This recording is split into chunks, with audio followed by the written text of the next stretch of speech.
This is the Professor, CBMG PhD, and today's Thursday, May 15th, 2025. It is 5:50 and 38 seconds, p.m. Eastern Standard Time, and today's research, newsmen.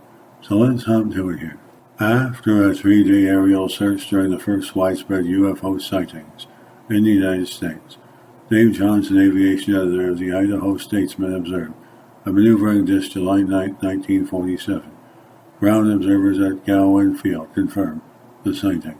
For 45 seconds, I watched a circular object dart about in front of a cloud bank.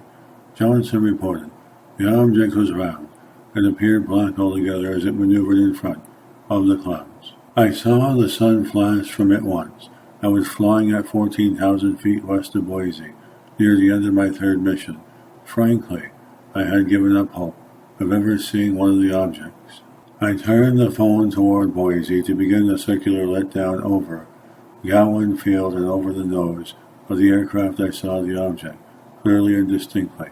I turned the plane broadside to it and pulled back the plexiglass canopy so there would be no distortion.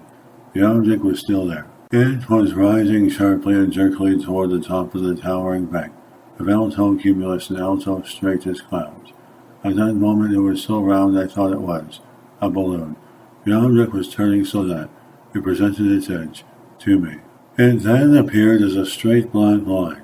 Then, with its edge still toward me, it shot straight up, rolled over at the top of the maneuver, and I lost sight of it. The object could have been 10 miles away, or 40, I do not know.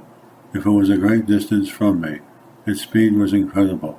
This circular thing was maneuvering very swiftly. At 9:50 p.m. August 1st, Mr. Klein observed about 10 glowing objects which resembled nothing I had seen before. Their flight was soundless and graceful. The UFOs shifted formation in a coordinated maneuver. As they passed overhead, Klein reported. They appeared to be about 1/3 the size of the full moon. At first, the UFOs were clustered together, heading north. They then shifted to a perfect V. The shift was done with precision, Klein said. Within seconds, the objects took up a new formation, 2 rows, with UFOs in one row spaced evenly between those and the other row. Assuming the UFOs were about 2,500 feet above the city, Klein concluded their speed would be about that of an F-86 Sabre jet, but their shifts in position were incredibly swift and fantastically violent in terms of our experience. If the UFOs were higher than they appeared to be, Klein continued, their performance takes on even more incredible aspects.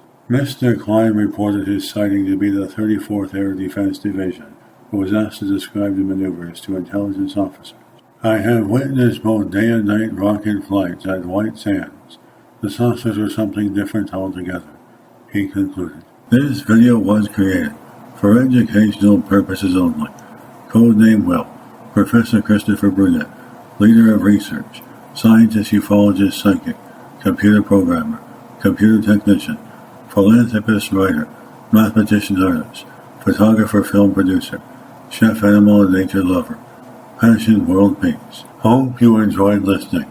Until next time, have an excellent day.